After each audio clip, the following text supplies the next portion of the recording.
უპრეცედენტო საგადასახადო შეღავათების შემდეგ სახელმწიფო ქართულ სტარტაპერებს განვითარების ახალ ფანჯარას უხსნის. ამერიკის შეერთებულ შტატებში საქართველოს ფარგლებს გარეთ პირველი ტექნოლოგიური ჰაბი ამოქმედდება. სან-ფრანცისკოში, გლობალური ტექნოლოგიებისა და ინოვაციების ცენტრში, ეგრეთ წოდებულ სილიკონ ველიზე, ქართული სტარტაპ კომპანიები უფრო მარტივად შეძლებენ გლობალურ ბაზრებზე გასვლას და საერთაშორისო ინვესტორებთან კომუნიკაციის დამყარებას.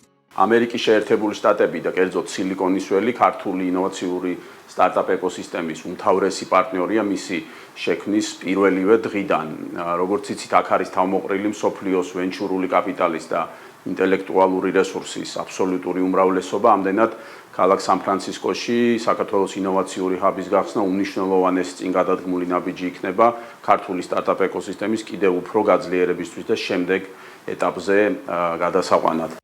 ტექნოლოგიურ ჰაბს საქართველოს ინოვაციებისა და ტექნოლოგიების სააგენტო გახსნის და ის სან-ფრანცისკოში ჩვენი ქვეყნის გენერალური საკონსულოს ბაზაზე ამოქმედდება. საკონსულო ამერიკის შეერთებულ შტატებში მეხუთე წელია ფუნქციონირებს და ხელს უწყობს საქართველოს ინოვაციების ეკოსისტემის წარმოჩენასა და ქართული სტარტაპების საქმიანობას. ტექნოლოგიური ჰაბის ერთ-ერთი მთავარი ფუნქცია ქართული სტარტაპების კომპეტენციების გაძლიერება იქნება.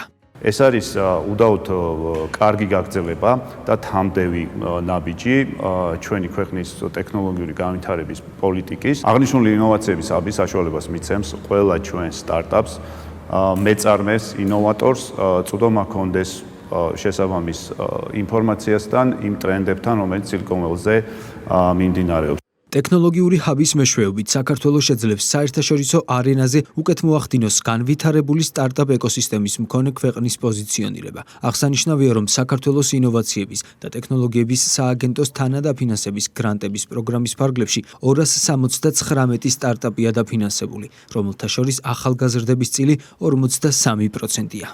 აქ იქნება უზრუნველყოფილი სტარტაპებისთვის ყველა საჭირო ინსტრუმენტი იმისთვის, რომ ისინი დაკავშირდნენ როგორც ინვესტორებთან, ასევე პოტენციურ მომხმარებლებთან, მენტორებთან და ასე შემდეგ.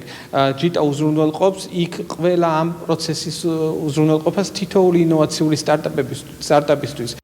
ტექნოლოგიური ჰაბის საქმიანობა ორიენტირებული იქნება ქართული სტარტაპების ნეტვორკინგის გაძლიერებაზე პოტენციურ ინვესტორებთან და სხვა ტექნოლოგიურ სტარტაპებთან, რაც გულისხმობს დემო დღეებს საერთაშორისო ინვესტორებისთვის. B2B შეხვედრებს პოტენციურ პარტნიორებთან, კლიენტებთან და ინვესტორებთან. გარდა ამისა, მოხდება ქართული სტარტაპების მხარდაჭერა ბიზნესის მიმართულებით, რაც გულისხმობს იურიდიულ და ბიზნეს კონსულტაციებს ამერიკის შეერთებული შტატების ბაზარზე შესვლისთვის.